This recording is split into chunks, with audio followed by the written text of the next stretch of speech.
country is in Scandinavia, on the northern edge of the European continent, and its geographic location has impacted much of Norway's development. People weren't even able to live there until after the last ice age, due to glaciers covering the land. But after they settled into villages there, the Norwegians quickly began exploring the world, looking for ways to acquire the resources they needed. Even though the Vikings were among the most influential people during the Viking Age, Norway didn't maintain its powerful position. Instead, it soon fell under Danish and, later on, Swedish control. The Nazis even occupied them for a few years during World War II. The history of Norway is filled with strong leaders and a yearning to be free to live their lives in the beauty of the land they call home. Didn't the Vikings come from Norway? The Vikings heralded from Scandinavia, so although Norway was beginning to differentiate itself from other Scandinavian countries, they still had Viking communities. The Vikings were not connected to any national identity. They didn't even call themselves Vikings. That term was applied explicitly to the Scandinavian cultural groups engaged in naval explorations and raids during the 19th century. The Vikings initially identified as part of their regions, such as Jutland or Vestford, but eventually they began to identify as Danes or Norse, which were southern and northern regions of Scandinavia, respectively. The Viking Ages was a critical time in Norse history. This was the first time Norway began defining itself as a separate geographic entity. They had their own rulers, but they still had close ties with other Scandinavian groups, leading to alliances and conflicts. Of course, the modern countries of Scandinavia didn't exist yet, and during the early Viking Age, Norway was made up of several little kingdoms. Norway was naturally separated from the developing countries of Sweden and Denmark by geography, which helped the Norse begin developing their own cultural identity, separate from the rest of Scandinavia. For a long time, the Norse relied upon farming as the primary source of their livelihood, but the land was not suited to agriculture. Historians believe the Vikings living in Norway turned to sailing as the population rose. At first, they set out as traders and visited neighboring European countries like the British Isles, but the traders soon turned into raiders. The Vikings were feared across Europe. Their naval innovations meant they could travel vast distances on the open sea and bring their boats up rivers. They raided Britain, continental Europe, in the Mediterranean Sea, and even sailed west to North America. The Norse Vikings tended to stick to the west, but their encounters with Europe showed them national kingships and the importance of urban centers. When the Norse Vikings returned, they brought all of these ideas with them and united Norway under one king. Uniting the various kingships in Norway took about a century and was filled with internal political strife. Eventually, Harald Fairhair emerged as the country's first leader, calling himself Harald I. Because of Norway's challenging landscape, it is likely that although Harald I was king, he ruled through alliances with other chieftains. Regardless, Harald I is still credited with uniting Norway, and his successors would continue the process of bringing all of Norway directly under one king. The path to unification was filled with political rivals, civil wars, and outside threats from Denmark and Sweden. But by the Scandinavian medieval era, Norway had stabilized and moved into a golden age where there was a general peace and a growing trade economy. During the Middle Ages, Norway focused on expanding its territory. The king focused on creating positive relationships with the aristocracy and the church. The local chieftains did not have patriotic feelings toward Norway, so they tended only to support the king when it benefited them.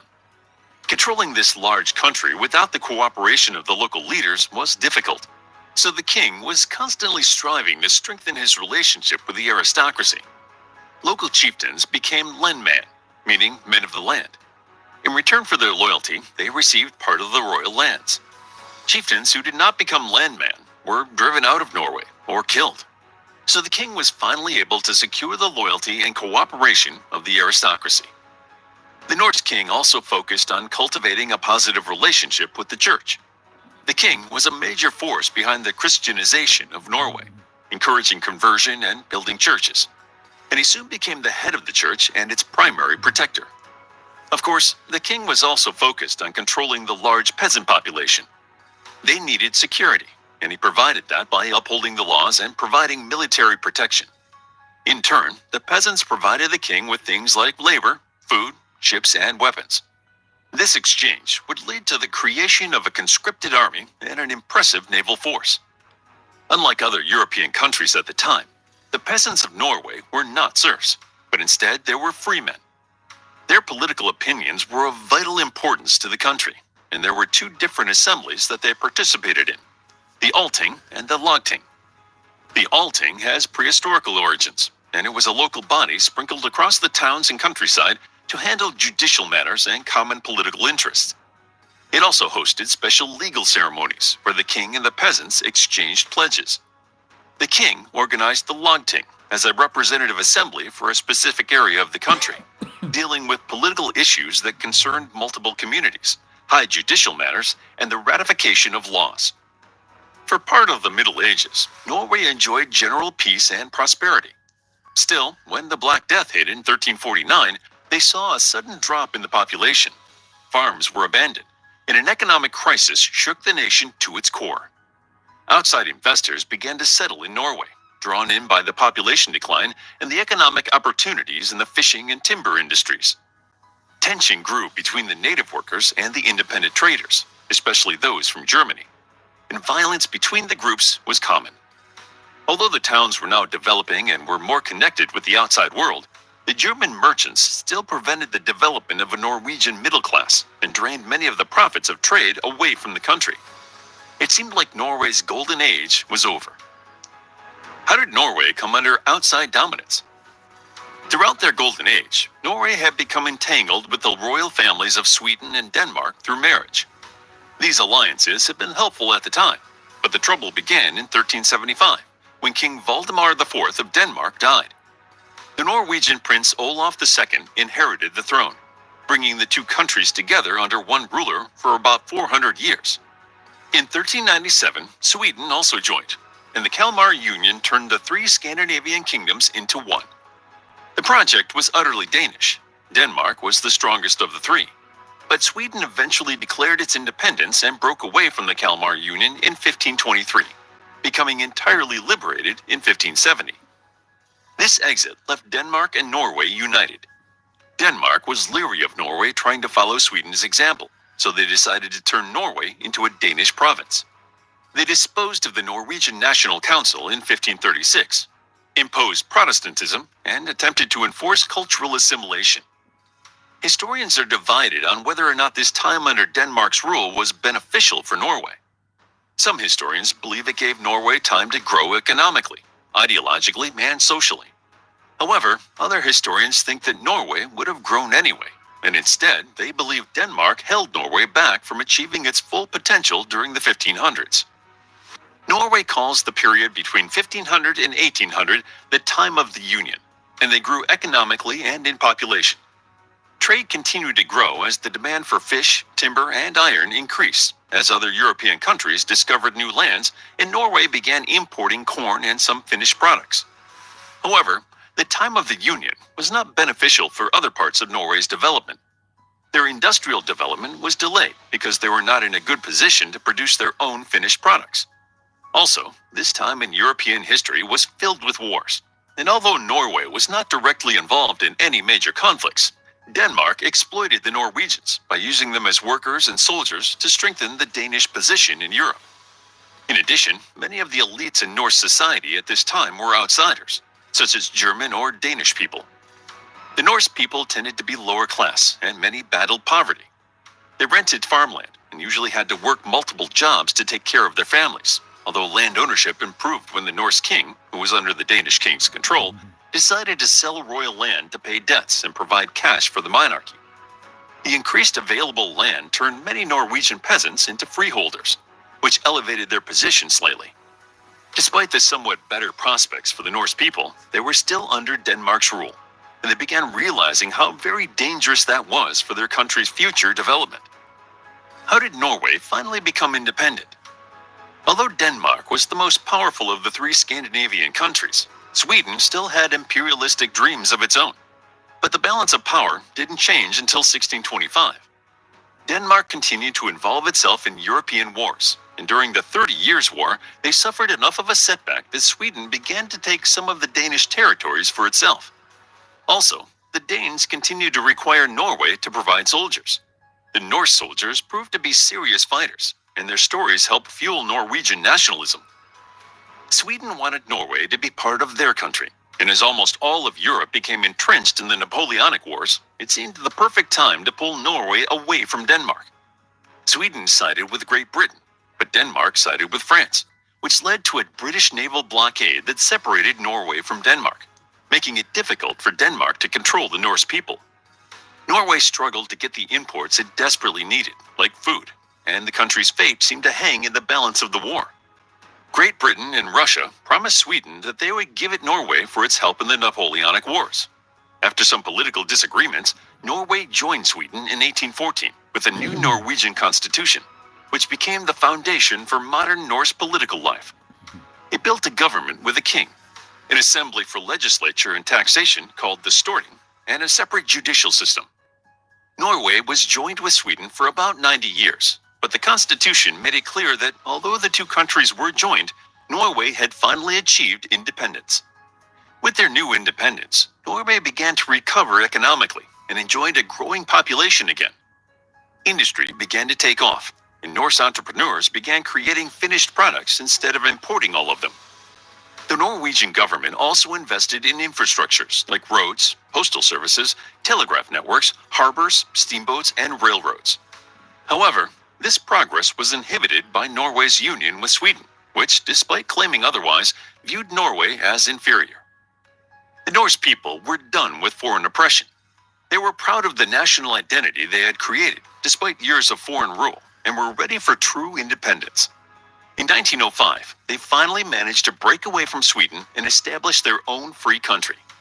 They were now free to make their own international decisions and steer their country into a better tomorrow without worrying about a foreign government denying them the right to be the best version of themselves.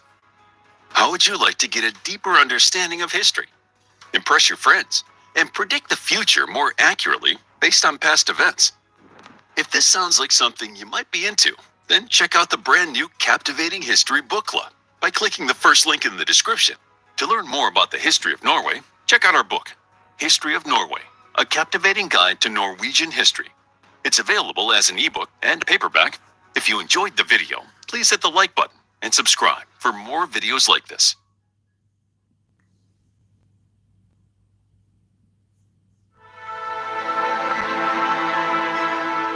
The man known to history as Emperor Haile Selassie I was born on the 23rd of July 1892 in the town of Ejarsogoro, not far from the city of Harar in Ethiopia.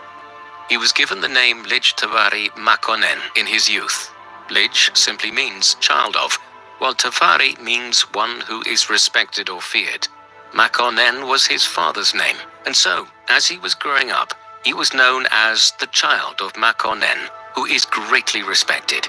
His father, Ras Makonnen, was the governor of the ancient walled city of Harar in eastern Ethiopia, and a key advisor to his near kinsman, Emperor Menelik II, who was emperor at the time. Thus, Lij Tafari Makonnen was born into a significant noble family, which was related to the current imperial dynasty. Through his paternal grandmother, Tafari was descended from the Solomonic line of kings, who had ruled this part of Africa since the 13th century. Tafari's mother was Woizero Yeshime Bet Ali, the daughter of a ruling chief from Wollo province to the north. Any exploration of Tafari's life must start by exploring the nature of Ethiopian society and the empire that ruled it in the late 19th century. Ethiopia and the wider Horn of Africa have a unique history. 1700 years ago, when the Roman Empire ruled all of North Africa, Roman Egypt emerged as a major early center of Christianity in the eastern Mediterranean. Soon, the new religion spread south beyond the borders of the Roman Empire, down the River Nile and the coast of the Red Sea. It gained many adherents in what is now Ethiopia, which effectively became a Christian country. However, with the Arab conquests of the Middle East and North Africa in the 7th century AD, Ethiopia was effectively cut off from the rest of the Christian world, but it did not convert to Islam. Accordingly, over the centuries, a unique form of Christianity developed here, one which continued to adhere to many of the rites which were typical of the 4th century church. Moreover, Ethiopian politics and culture became shrouded in biblical legend, and from the 13th century onwards, the rulers of the Kingdom of Ethiopia claimed to be descended from the biblical King Solomon. Therefore, their dynastic line has become known as the Solomonic dynasty. This Solomonic dynasty ruled a kingdom which centuries ago only constituted part of northern Ethiopia, but between the 13th and 19th centuries, it began expanding to the south, west, and east, eventually covering an area approximate to modern-day Ethiopia. As it did so, the Ethiopian Empire became a multicultural state, one which had many different ethnic peoples living under the rule of the emperors. The foremost of these were the Oromo and Amhara people, who between them made up over half the population of the empire. But significant minorities included the Somalis in the far south and east of the country, and the Tigrayans in the northeast. These different ethnicities spoke different languages and had somewhat different appearances. For instance, the Oromo are a Cushitic people who dominated the northwestern part of the country and had been more responsive to the spread of Islam into the region. The Amhara are a Semitic people who dominated the highlands of Ethiopia and were much more committed to Oriental Orthodox Christianity. These ethnic and religious divisions would influence Selassie's rule and indeed the entire history of modern Ethiopia. Indeed, so central are they to the country's history that the alternative name which was used for the Ethiopian Empire at the time of Tafari's birth was Abyssinia, from the Arabic Habasa term for mixture, a reference to the multicultural nature of the empire. By the mid-19th century, the Ethiopian Empire had become one of the most powerful states in Africa, and it needed to be, for the great European powers were entering into a period of accelerated colonization of the continent. To the north, Egypt had effectively become a British protectorate, and British rule was being extended down the River Nile into Sudan, Ethiopia's western neighbor, and eventually into Uganda and Kenya, the southern neighbors of Abyssinia.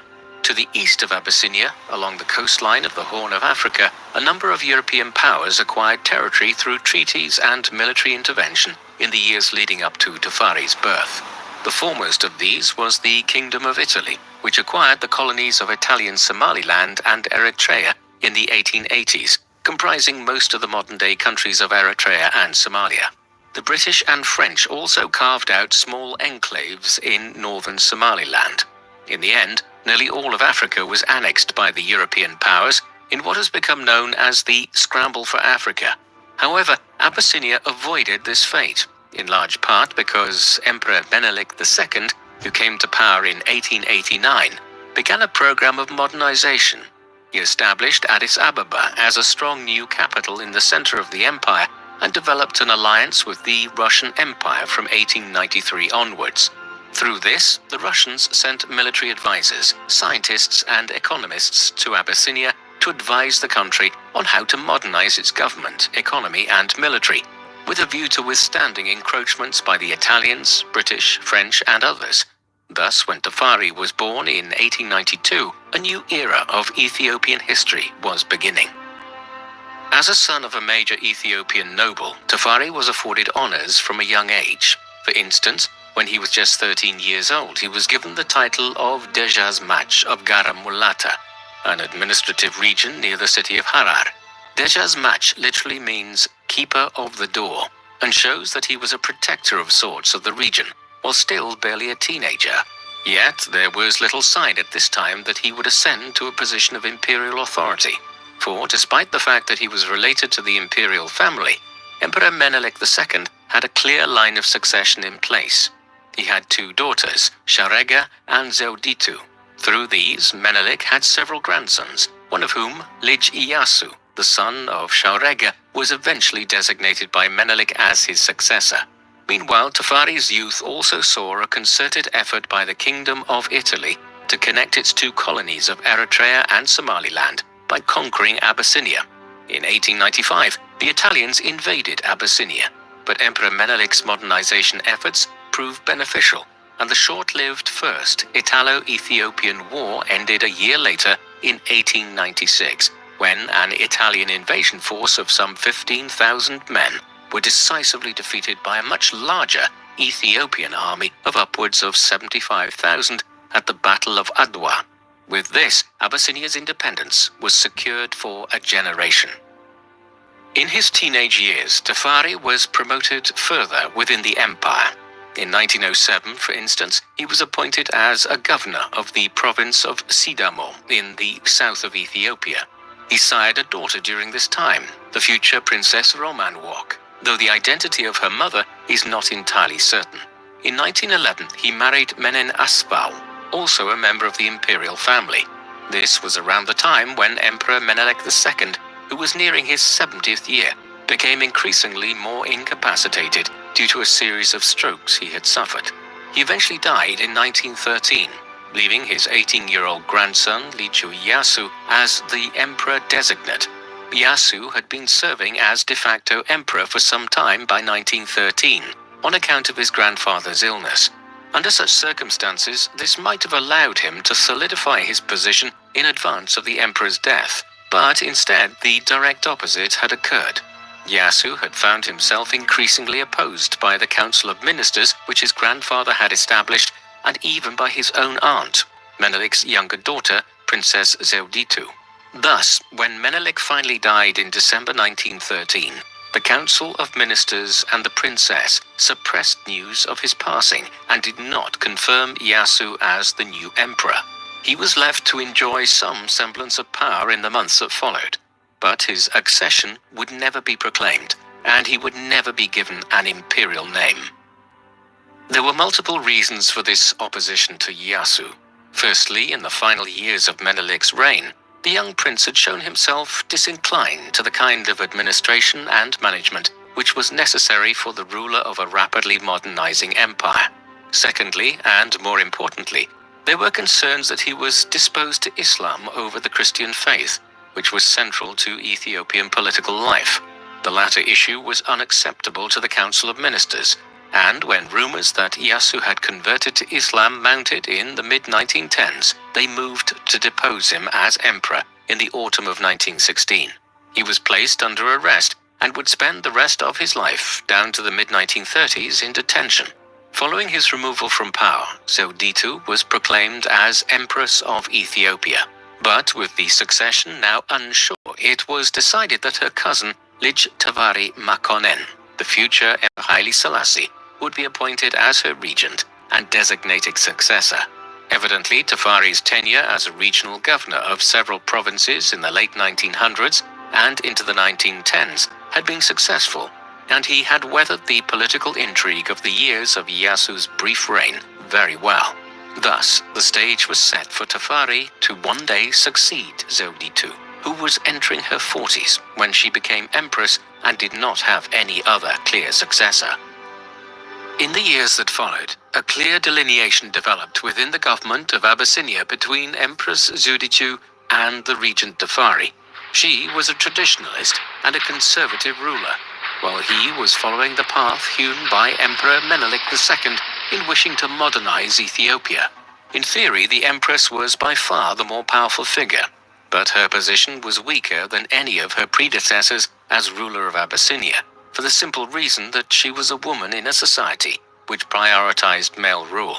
As such, Tafari was able to claim a great deal more influence than would have been typical of the power dynamic between them in most other circumstances. Both had their factions. She was favored by the Ethiopian Church, which looked kindly on her conservative values, while Tafari was supported by a clear majority of the Council of Ministers. Eventually, in the course of the 1920s, he emerged as the more powerful figure, and long before her rule would end, Zewditu had begun to withdraw from government and allowed Tafari to continue his modernization efforts in the 1920s. The modernization program, which was implemented in the 1920s, was multifaceted. Much of it centered on trying to modernize the government and administration of Abyssinia to make it more like those of the European powers. There was a precedent for this. The non-European power which had modernized most effectively in the 19th century was the Empire of Japan. It had done so by adopting Western methods and had thus resisted Western encroachments and established itself as a major power itself in the Far East by the 1920s. Abyssinia aimed to at least partially emulate this approach. Thus, a Western-style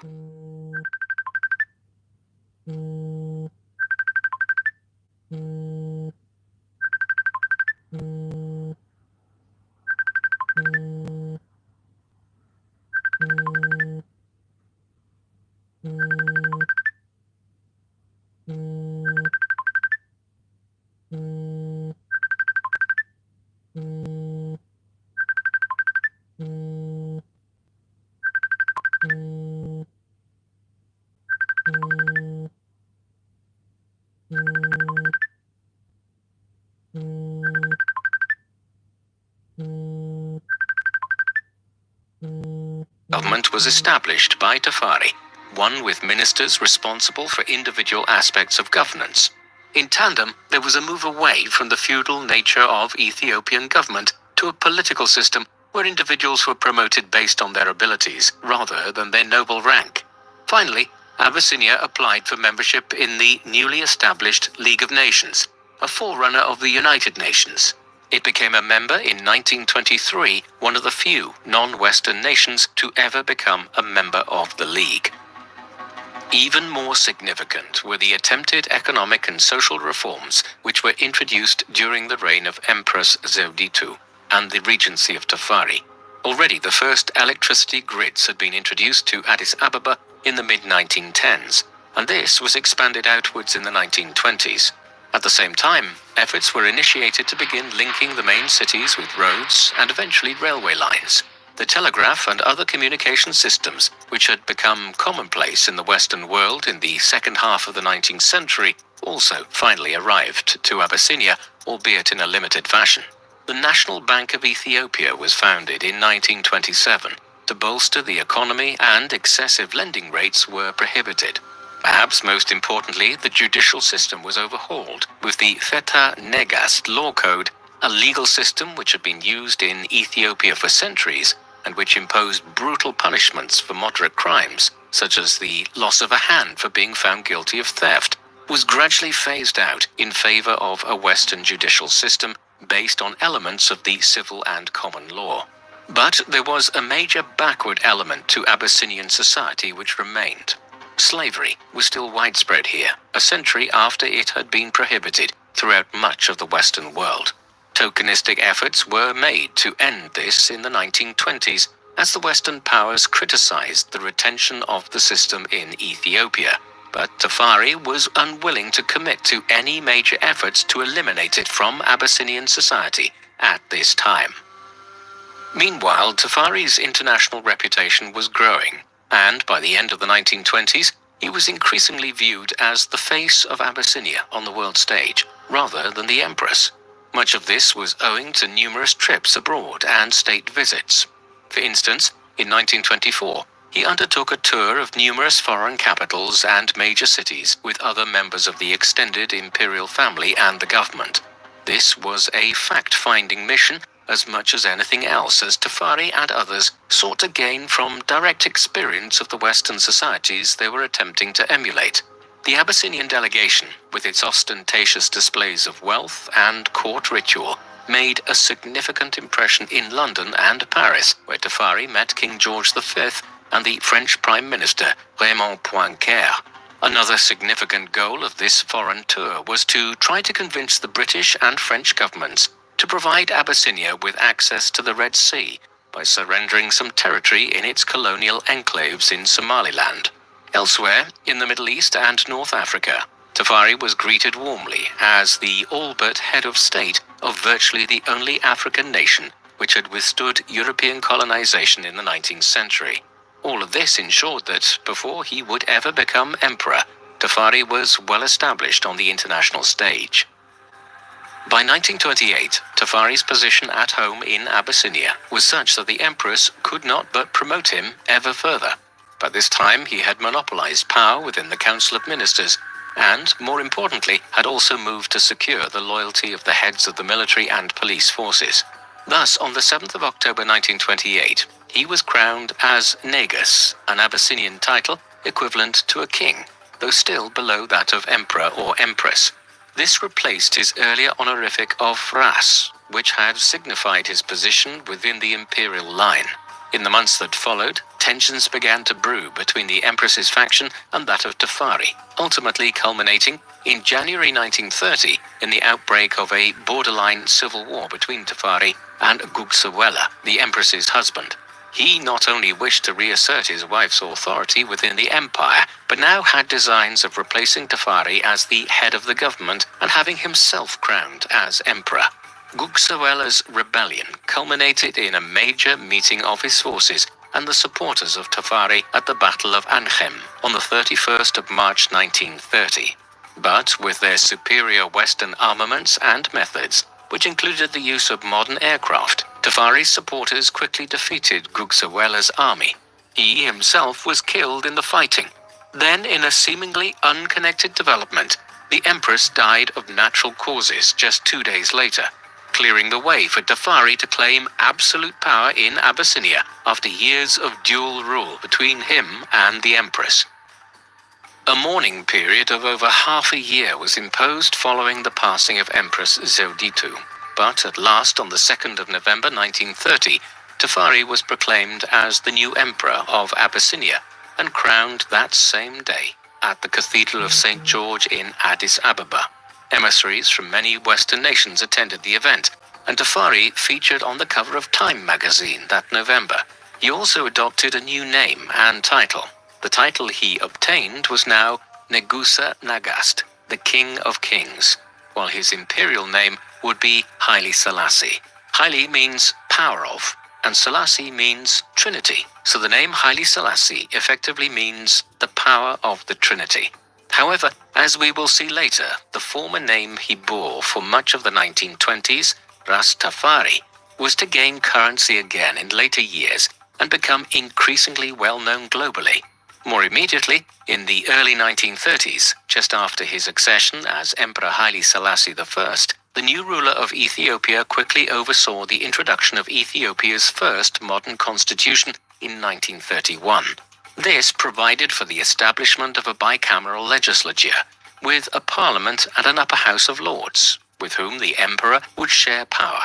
It was also intended that a new constitution would further lead to the end of the Feta Nagast legal system and its replacement with a Western judicial code. The first years of Selassie's reign as emperor were marked by his efforts to continue and expand the modernization program he had first initiated as regent in the 1920s. However, a shadow was increasingly hanging over Ethiopia. Back in 1922, the Italian government had been taken over by the National Fascist Party led by Benito Mussolini after the infamous march on Rome by 30,000 paramilitary fascist blackshirts. One of Mussolini's great desires was to build Italy into a great power again and to resurrect the empire Italians had enjoyed back in the days of Rome 2 millennia earlier.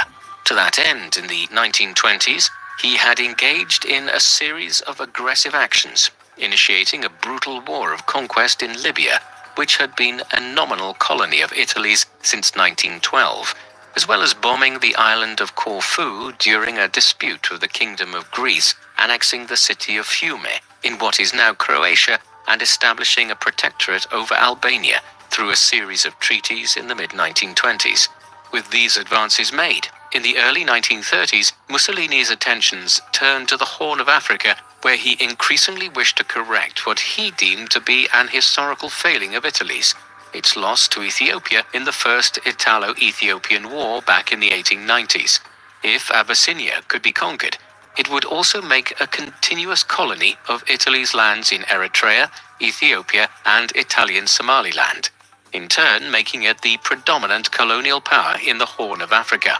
In 1934, tensions between Selassie's government and the Italian colonial administration in Eritrea and Somaliland began to flare over a long-running boundary dispute which had been caused by Italy's wish to build a railway line through the region connecting its two divided colonies, which Ethiopia was in the middle of.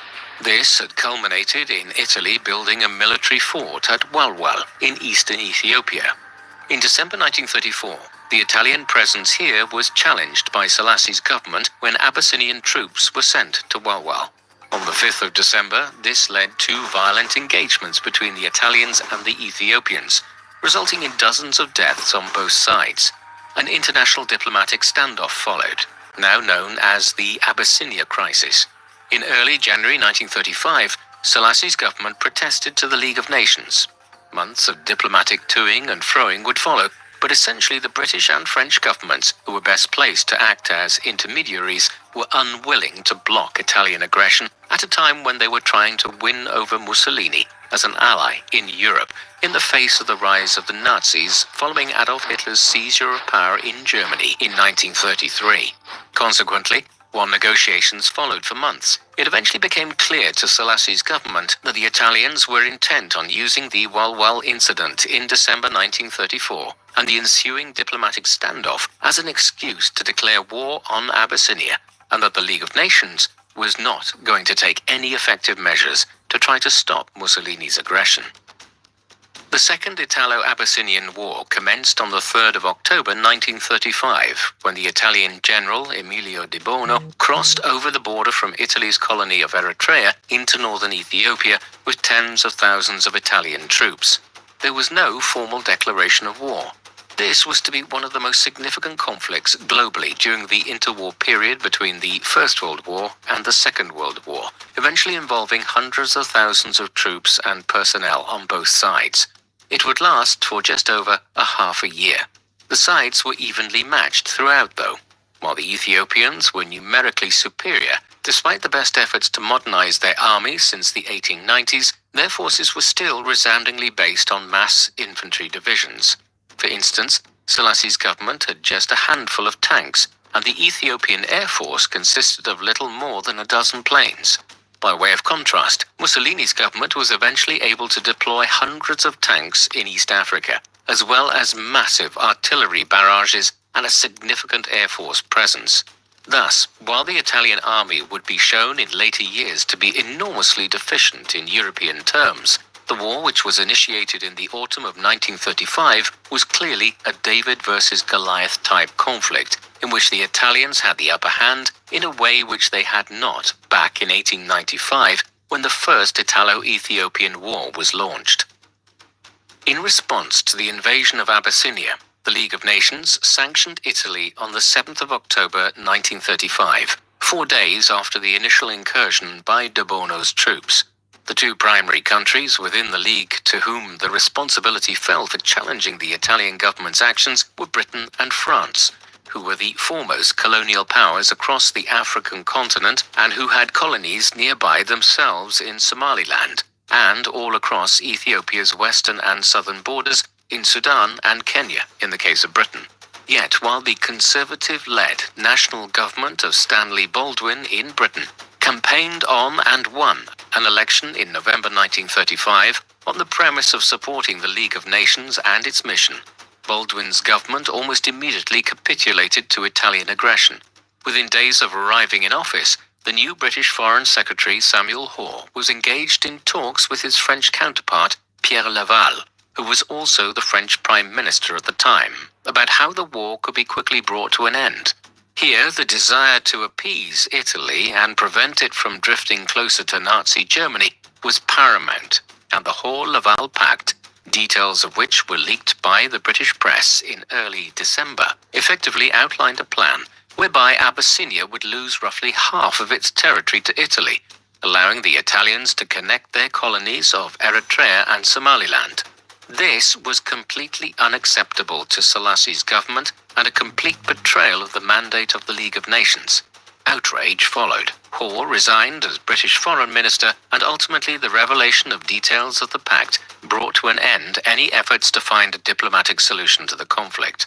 The Hoare-Laval Pact and the wider Abyssinia crisis is generally seen as also sounding the death knell of the League of Nations, an institution which had now conclusively proven its inability to prevent aggressive nations like Italy and the Empire of Japan from invading its enemies with no justification. With the termination of diplomatic negotiations in December 1935, the war intensified on the ground in Abyssinia. By now, the Ethiopian government was making preparations for its own counter-offensive against the Italian incursion in the north. This was led by Selassie in person, and had hoped to sever the Italian lines of communication and launch a counter-invasion of Eritrea. Initially, it met with considerable success, but in the early months of 1936, the tide turned once General Pietro Badoglio, who had previously overseen the Italian campaign in Libya, was appointed as governor of Eritrea and the leader of the military effort in succession to De Bono, whose oversight of the invasion had been deemed too cautious by Mussolini. Badoglio initiated a brutal campaign in January 1936, in which poison gas was widely used against the Ethiopian armies. Through these methods, a series of victories were quickly won by Badoglio at the battles of Tembien, Amba Aradam, and Shire in northern Ethiopia in the late winter and early spring of 1936. A final effort to maintain the northern front by Selassie was defeated at the Battle of Mechu on the 31st of March 1936, following which northern Ethiopia was effectively under Italian control. On the 26th of April 1936, Badoglio launched what he termed the March of the Iron Will, a swift drive southwards from the northern front around Dessie in Wollo province towards the Abyssinian capital of Addis Ababa, a distance of some 200 kilometers. The campaign was accompanied by much fanfare and propaganda in the fascist media back home in Italy. A large mechanized column was the centerpiece of this drive, with over 2,000 tanks, cars, trucks, and other vehicles included in the operation, which transported some 12,500 Italian troops speedily towards Selassie's capital. By now, the Ethiopian armies were decimated from the northern offensive, and as the Italians neared Addis Ababa in early May, the emperor and his family fled from the capital and made their way towards the border with French Somaliland, crossing over as Selassie went into what would be years of exile from his realm. 3 days later, at roughly 4 p.m. on the afternoon of the 5th of May 1936, Badoglio arrived in Addis Ababa at the front of a column of 1,700 vehicles. In the hours that followed, Italian troops began entering the city in what was more of a procession than an actual siege, and occupied prominent buildings all over the capital. The war was now effectively over. The Second Italo-Ethiopian War came to an end in May 1936 with the fall of Addis Ababa and the flight of Emperor Haile Selassie from Ethiopia. However, pockets of resistance remained, particularly in the south and west of the country, which was still unoccupied by any Italian forces. Accordingly, fighting would continue for months and years to come. Indeed, all of Abyssinia was never actually brought under effective Italian control. Yet, from May 1936, the Italian government claimed to have won the war. As such, the new colony of Italian Ethiopia was declared to be in existence by Mussolini on the 9th of May 1936. However, this was soon annexed into the newly proclaimed colony of Italian East Africa, which incorporated Abyssinia, Eritrea, and Italian Somaliland, and which stretched all the way across the Horn of Africa, completing the ambition for Italy to create a contiguous colony here 40 years after it had first been attempted in the mid-1890s. Here, the Italians would impose a brutal form of colonial governance, following many of the quasi-genocidal policies which had been developed in Libya in the 1920s, of confining thousands of people to concentration camps and favoring a divide and rule policy, whereby the different ethnic peoples of Ethiopia were pitted against each other. With the Italians now largely in control of his country, Emperor Selassie made his way to Europe. His first mission was to present Abyssinia's case at the League of Nations in Geneva. However, his timing was far from propitious. In Europe, Nazi Germany had initiated an aggressive program of military rearmament in 1935, and in the spring of 1936, while Selassie was fighting in northern Ethiopia, Hitler had ordered his troops into the Rhineland of western Germany, which German troops had been prevented from entering under the terms of the Treaty of Versailles, the treaty that brought the First World War to an end. Consequently, the governments of Britain and France were no more willing to adopt an aggressive stance against Italy in 1936 than they had been the previous autumn. Nevertheless, while his efforts at redress were in vain, Selassie gained acclaim for a speech he made at a meeting of the League on the 12th of May 1936, in the course of which he denounced the rise of fascism and the use of poison gas by the Italians in East Africa. He was subsequently named Time magazine's Man of the Year, but the result for Ethiopia was the same. The League was unwilling to take concerted action against Italy, which in any event withdrew from membership of it in December 1937. Meanwhile, Selassie headed for England, where he would live in exile throughout the late 1930s. While he was in exile in England, the world's politics was in continual flux. Germany's aggression intensified in 1938 with the annexation of Austria and then Czechoslovakia in 1939. When the Nazis invaded Poland the following September, Britain and France declared war, triggering the start of the Second World War. For the time being, Mussolini adopted a cautious stance and did not enter the war. But when the Germans undertook a blistering military campaign in the summer of 1940 that effectively brought continental Western Europe under Berlin's control, the Italians decided to side with Hitler, declaring war on Britain and France on the 10th of June 1940 and invading southeastern France in an effort to acquire territory there. What this now meant was that the Italians and the British would square off to each other in East Africa. On the 13th of June 1940, an Italian air raid was launched against British Kenya in the first action of the East Africa campaign. This was all part of a wider Italian initiative to conquer Britain's colonies in Egypt and Sudan, and thus unite Italian East Africa with Italy's growing expanse of territory in North Africa. At first, these campaigns proceeded well for Mussolini, but by early 1941, the weaknesses of the Italian military were becoming wholly apparent. Early in 1941, with Italian operations in the Sahara Desert faltering, Mussolini called on Hitler for aid. A German expeditionary force, the famous Afrika Korps, led by Erwin Rommel, was dispatched to North Africa that March, but there would be no major military support offered to the Italian position in East Africa. Thus, in the course of 1941, the British gradually turned the tide here and began pushing the Italians back into Ethiopia and Eritrea after their initial advances into Sudan and Kenya. By this time, Selassie had left Britain and had returned to the Horn of Africa to oversee parts of the campaign to reclaim his homeland from the Italians himself. The fighting here was undertaken by a broad mix of British, Ethiopian, Eritrean, Free French, and Free Belgian forces. Crucially, they had naval superiority, and by early 1941, a new front was being opened in Eritrea following a naval operation in the Red Sea. As a result, by the late spring of 1941, the Italian defense was collapsing on all fronts as the troops in East Africa found themselves effectively cut off from major reinforcement by Mussolini's government. Finally, on the 5th of May 1941, in an event which was stage-managed to occur exactly 5 years after Badoglio had arrived with his Italian forces to Addis Ababa, Selassie re-entered the capital of Ethiopia and proclaimed the liberation of the country from Italy. The restoration of the Solomonic dynasty and Emperor Haile Selassie to power in Ethiopia carried a proviso from the British, who had largely restored the emperor to power. Slavery had to be banned entirely in Ethiopia. There had been piecemeal efforts at doing so as far back as the 1850s, at which time Britain was using its influence as the global superpower of the 19th century to try to curb the slave trade across Africa.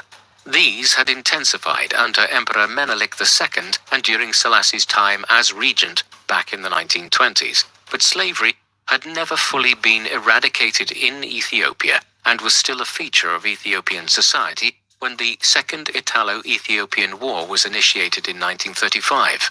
Following the conquest, the Italians had declared the abolition of slavery a paradoxically humanitarian act for a state which elsewhere in Africa was engaging in genocide, and whose German ally would soon be using the slave labor of millions of Jews, Poles, Czechs, Russians, and other subject peoples across Central and Eastern Europe to drive its war economy. The British government made it clear to Selassie that this abolition needed to continue once he was restored to power and that he would have to take concerted steps to make a reality of that abolition. A decree was issued by the emperor to that effect in 1942, from which date we might say that slavery was finally abolished in Ethiopia. Though the East Africa Campaign had resulted in a significant victory for the Allies in 1941, it took 4 more years for the Second World War to end in the defeat of Nazi Germany and its allies. When it did, the League of Nations was succeeded by the United Nations, which Ethiopia became a charter member of in 1948.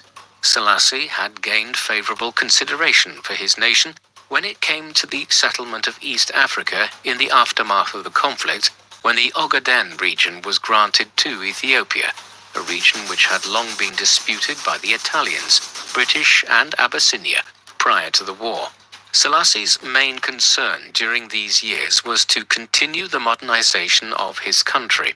Considerable strides had been made in doing so in the 1920s and 1930s, but there were still deeply entrenched vested interests in the country within the nobility and the church, which were resistant to too much change occurring too rapidly.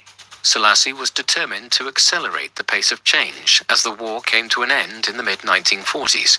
Eventually, this would result in 1955 with a revised constitution, which moved beyond the Constitution of 1931 and incorporated elements of the US Constitution. However, in practice, the election of parliamentary delegates remained in the hands of the nobility and other powerful bodies, and Ethiopia certainly did not become a Western-style democracy under Selassie's rule in the post-war years. Many controversial issues began to arise in Ethiopia in the post-war period, particularly so during the 1950s. One of these concerned one of the former Italian colonies, Eritrea.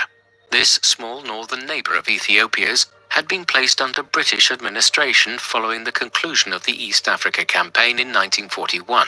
In the aftermath of the war, the Allied powers were in favor of Ethiopia's claims to Eritrea, though a small section of the west of the colony was to be joined to British Sudan. Accordingly, when British rule of Eritrea came to an end in the early 1950s, the country was joined with Ethiopia.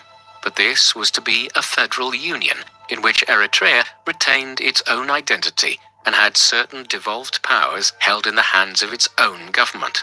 Selassie, though, was determined to bring Eritrea, which provided Ethiopia with access to the Red Sea, under greater centralized control.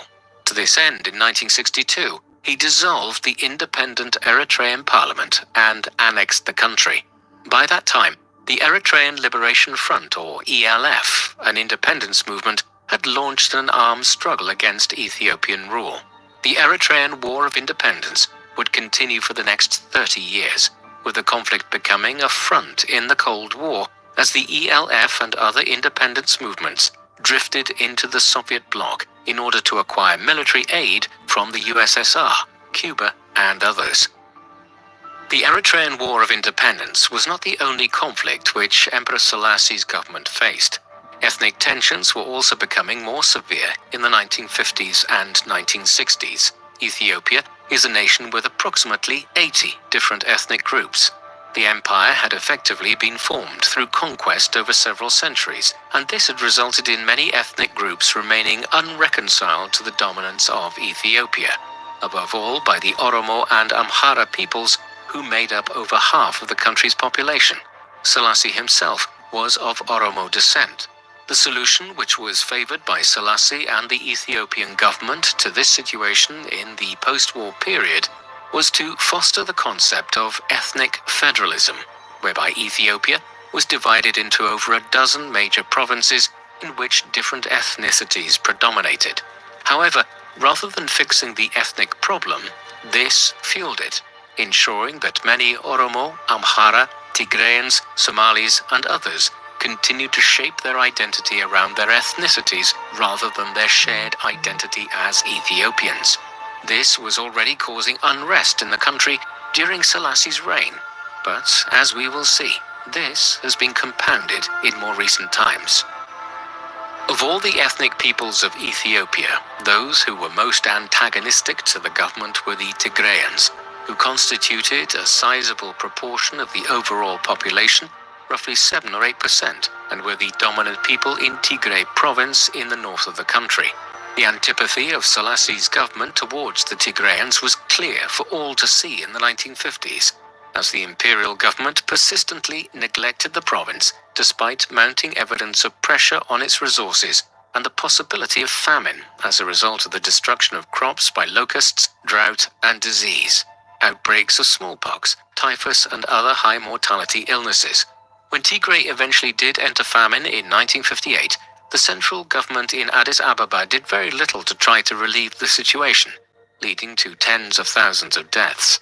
Thereafter, a more concerted effort was made in 1959 to address the situation, with Selassie's government being provided with considerable aid from the administration of US President Dwight Eisenhower. Nevertheless, by the time the worst of the famine subsided in 1961, it is estimated that about 100,000 people had died in Tigray and surrounding regions, while renewed famine struck northern Ethiopia again in the mid-1960s. While Selassie's reign was increasingly being blackened by controversies at home, including famine in Tigray, a war of independence in Eritrea, and ethnic tensions within Ethiopia, Selassie and, by extension, Ethiopia continued to hold a position of considerable international respect.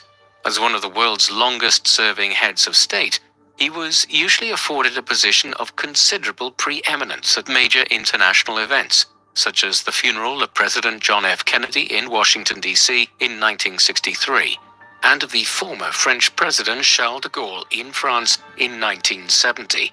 Ethiopia also supplied peace contingents to many areas of conflict, such as the Congo in the early 1960s, and became a prominent nation within the non-aligned movement of nations, which were not members of either NATO or the Warsaw Pact, the respective military alliances of the United States and the Soviet Union in the Cold War.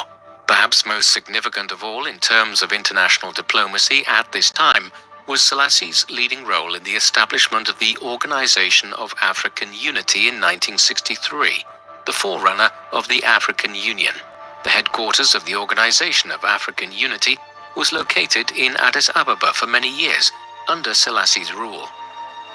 Not only did Selassie continue to enjoy a vaunted reputation on the international stage in the second iteration of his reign after the Second World War, but he was viewed by many as a messianic character.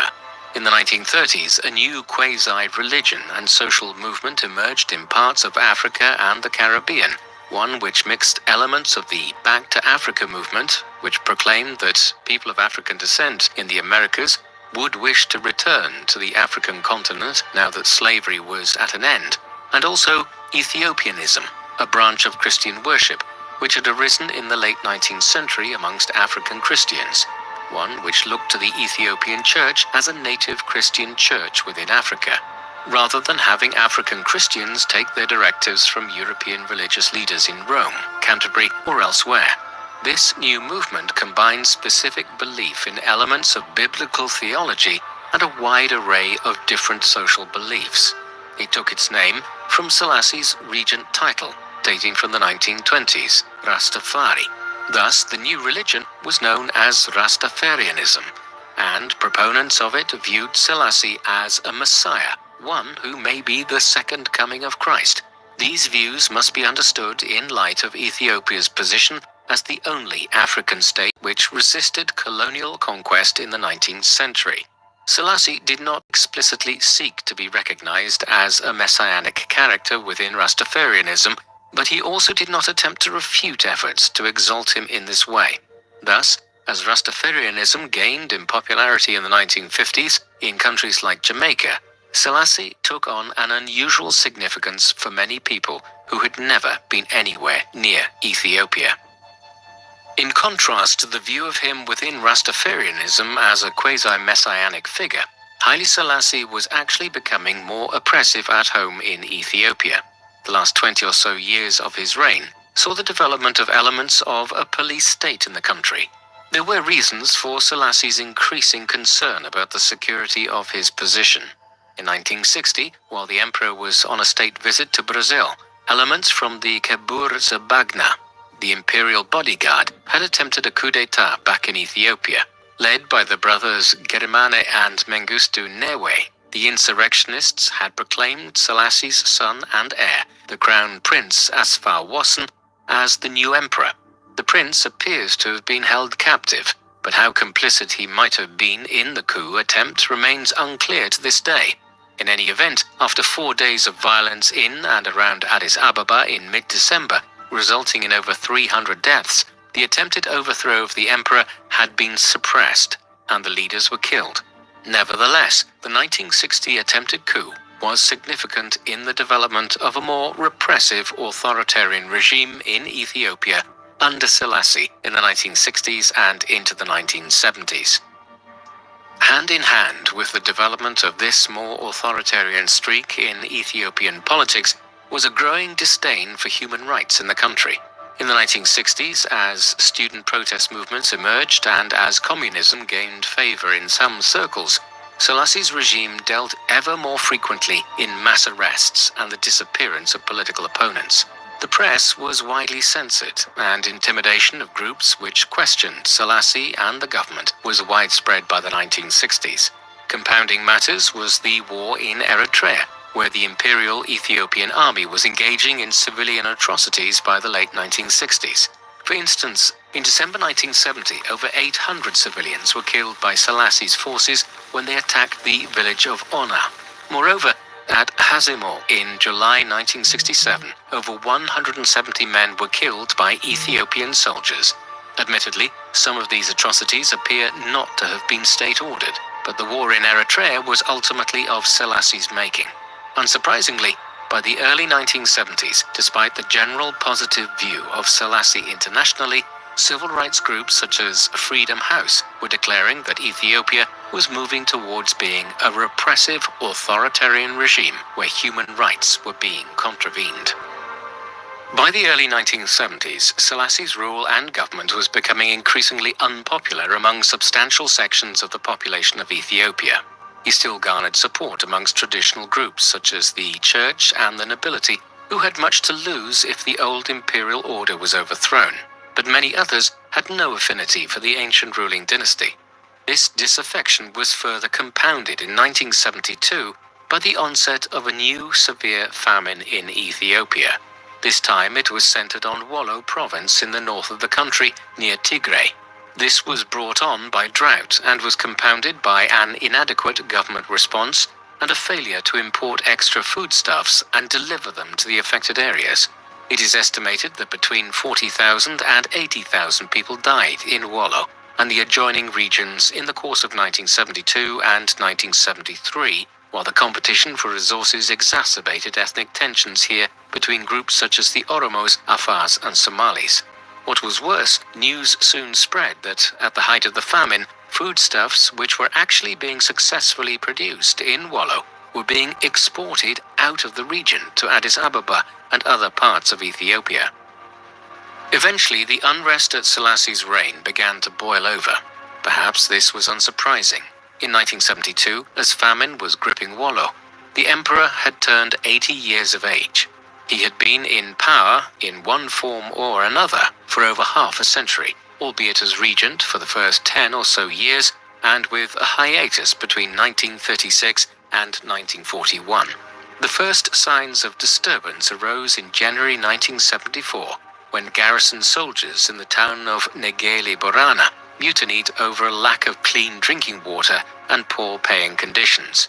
In a symbolic gesture, they detained one of their commanding officers, Lieutenant General Derese Dubale, and made show of him having to drink the water they were forced to consume.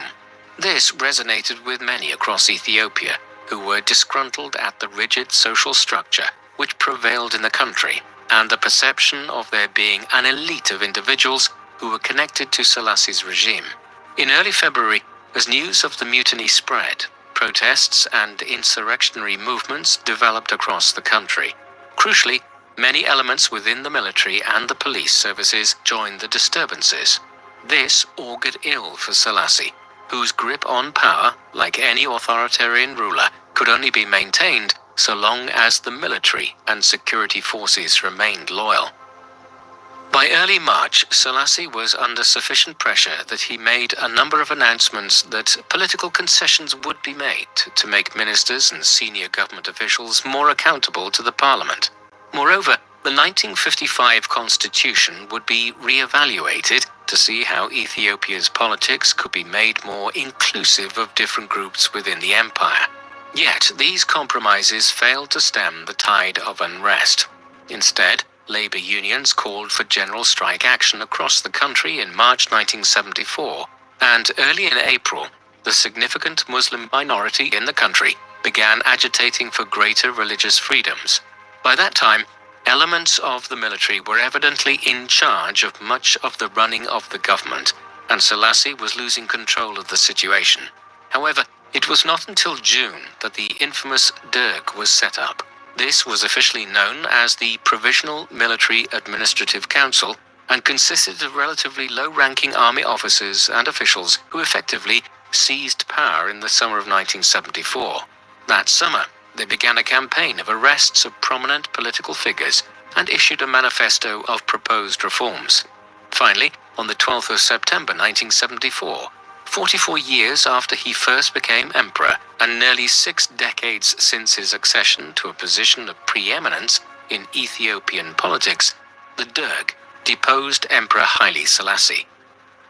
Following his deposition, Selassie was placed under house arrest. His son, Crown Prince Asfar Wasson, who had been proclaimed as emperor by the leaders of the failed coup of 1960, was now again proclaimed by the Derg. He was not in Ethiopia at the time, and decreed that his father's deposition and the actions of the Provisional Military Administrative Council in proclaiming him as emperor were illegitimate. Accordingly, in March 1975, the Derg abolished the Ethiopian monarchy altogether, bringing the empire to an end and ushering in the creation of a new Ethiopian state. Meanwhile, the new military junta had spent much of the winter of 1974 and the spring of 1975 overseeing the execution of hundreds of those who were associated with the old imperial regime. This included some collateral members of the imperial family, notably Iskender Desta, a grandson of Selassie's, who had also been a prominent figure within the Ethiopian navy. The signs for the former emperor were ominous, and several months later, on the 28th of August 1975, state media announced that Selassie had died the previous day, the 27th of August. The official cause of death, at 83 years of age, was given as respiratory failure, but Selassie had almost certainly been strangled to death by Derg soldiers. His remains were interred under a concrete slab in the grounds of the imperial palace in Addis Ababa. They were only finally removed in 1992 and placed in Holy Trinity Cathedral in Addis Ababa, near those of his auspicious predecessor, Emperor Menelik II. By the time Selassie was killed, Ethiopia had descended into a long civil war from which it would not emerge until the early 1990s. The Derg established Ethiopia as a Soviet-aligned country, espousing Marxist-Leninist principles in the mid-1970s.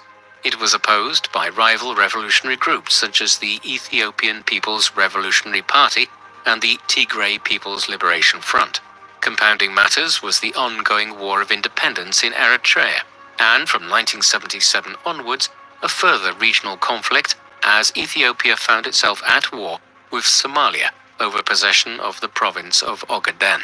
In this morass of political conflicts, political violence amplified across the country, with tens of thousands being killed in the Red Terror unleashed by the Derg regime in the second half of the 1970s.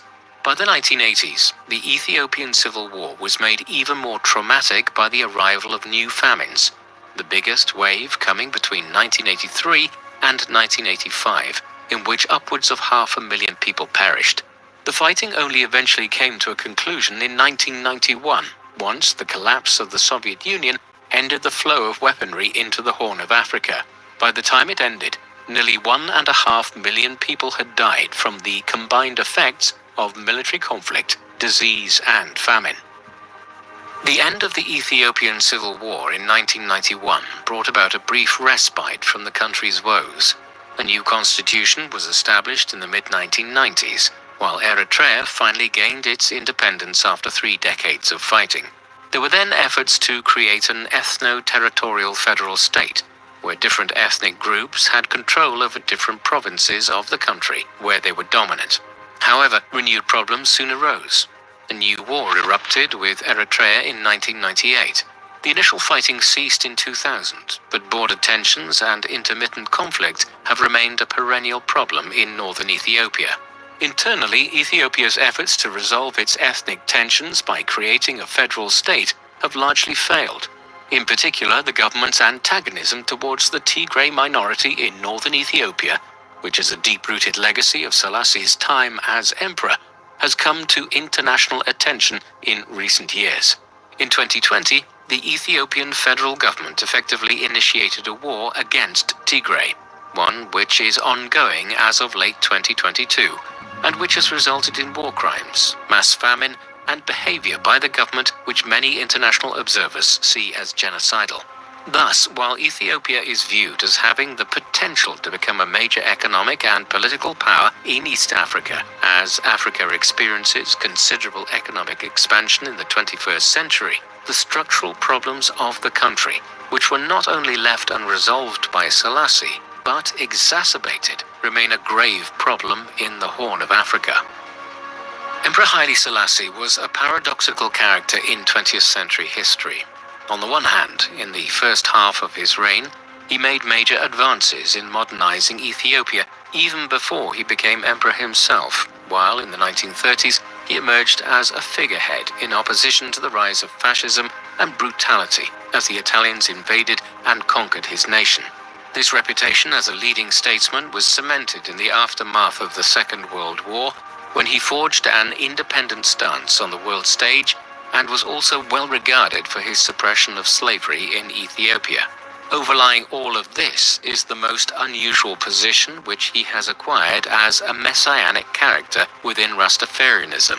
However, Selassie also had many things which stand against him. His reign became increasingly autocratic in his later years, and there were manifold human rights abuses committed at home in Ethiopia between the 1950s and 1970s.